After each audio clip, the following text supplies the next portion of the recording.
Dobar dan svima.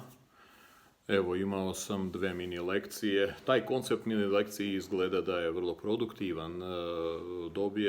Dobio sam dosta komentara, pitanja o čemu bi ljudi htjeli da čuju i nadam se da nije predugo, traje maksimum 8 minuta, to je takav format sam smislio. Sad, danas ja hoću da odgovorim na par pitanja što sam dobio, a pitanja se odnose kako da se emocionalno i mentalno postave ljudi u ovoj situaciji, što sa koronom, što sa time što ekonomija celog sveta se nalazi u fazi transfera i tako dalje. Znači, stare vrednosti su se promenile, ne mogu da kažem da ne važe, ali menjaju svoju konfiguraciju. U nekom smislu navike naše se menjaju, zakoni se menjaju. Sjećam se u aprilu mesecu, bukvalno se sjećam, nadam se da se sjećate i vi, kada u martu mesecu i aprilu, mi smo imali mnogo emocija, šta je sad, odjedanput i tako dalje. Znači, ljudi su bili emotivni, emocionalni. Da li se to njima svidjelo ili nije, irelevantno, ali bilo mnogo emocije to kad počeo prvi talas. Onda sad taj drugi, navodno ovo treći talas, u svakom slučaju, pitanje i emocionalno stanje i pozicioniranje čoveka danas, bez obzira što korona je ista, što onda što sada, se potpuno promenio. I bilo je pitanja, da li nestala, na primjer, nada ili vera, ili čak u nekom smislu i želja, da li su nestali te kategorije.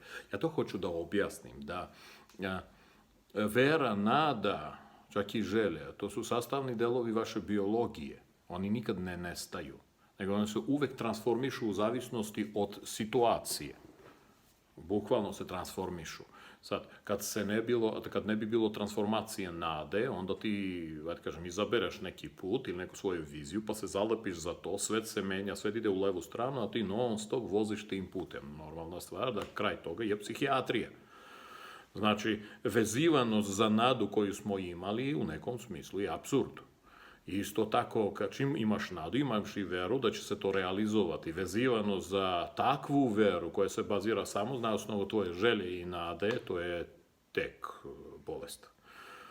I sada ti uslovi, osnovi za naše želje, vere i nade se raspali i mladi ljudi pitaju kako da se postavimo.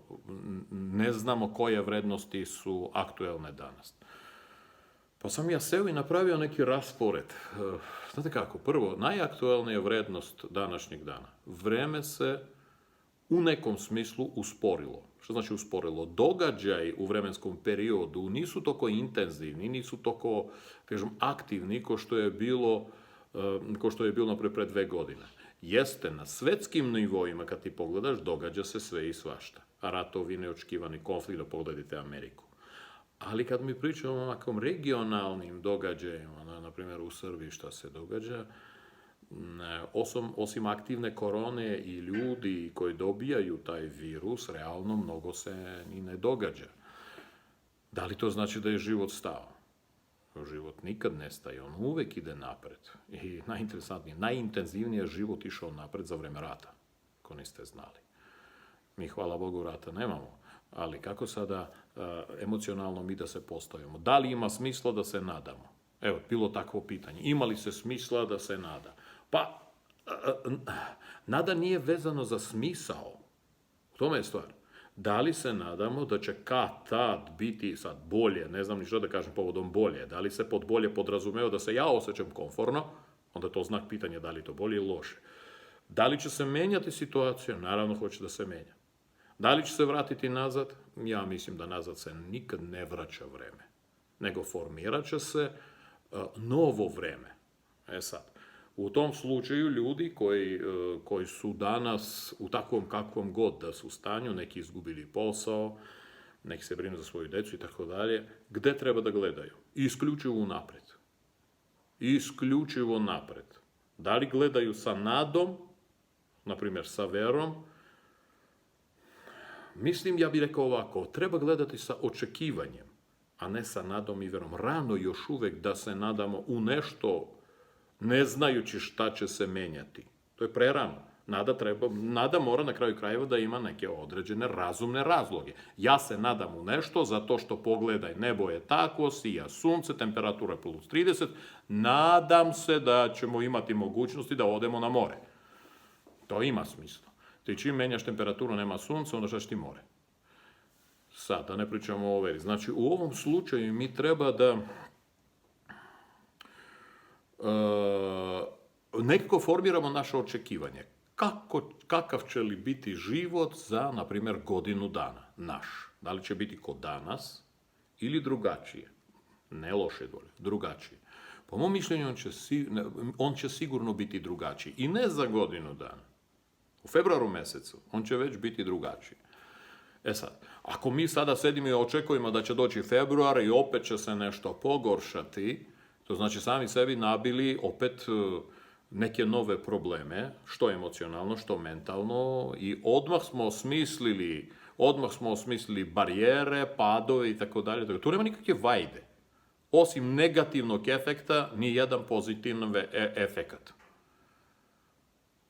Da li to znači da treba da budemo veseli? Isto ne. Nema razloga ti da budeš bukvalno veseo, ali to ne znači da ako nema razloga za veselje, moraš da budeš tužan. Sad, koji emocionalni spektar ja bih preporučio? Prvo, najbitnije, usporite se. Ovde, u glavi čovjek danas treba da se uspori. Vreme se usporilo, usporavamo se i mi. Ima u emocijama jedan spektar emocija gde usporavanje realno gubi taj emocionalni smisao. Naprimjer, zadovoljstvo. Neko uzbudljivo zadovoljstvo. Čim si usporio vreme, onda uzbuđenje se ne diže do tog nivoa. Znači, mi treba da budemo zadovoljni sa nečim malim. Šta je malo što može nas da zadovolji? Pazite, mi smo 15 godina navikavali da zadovoljstvo je velika stvar. Ogroman komfor, zadovoljstvo, hoću. Na današnji dan reč hoću treba da bude izbačena. Otkud mi znamo šta mi hoćemo kad ne znamo šta će biti sutra? Znači, pazimo se na reč hoću. Nego, hvala Bogu da je tako, a nije loše. Da li bi moglo da biti loše? Naravno. Pre godinu dana niko nije mogao ni da pomisli da na današnji dan, posle godinu dana, mi ćemo biti u maskama, neke države u svetu, njih imamo u lockdownu, kada je počeo Treći svjetski rat, hvala Bogu nije, i moramo da imamo distancu, ne znam koliko, 2 metra i tako dalje. Preporuka. Strpljenje, vrlo onako tihi nivo strpljenja. Očekivanje, praćenje šta se događa, nikakvih depresija.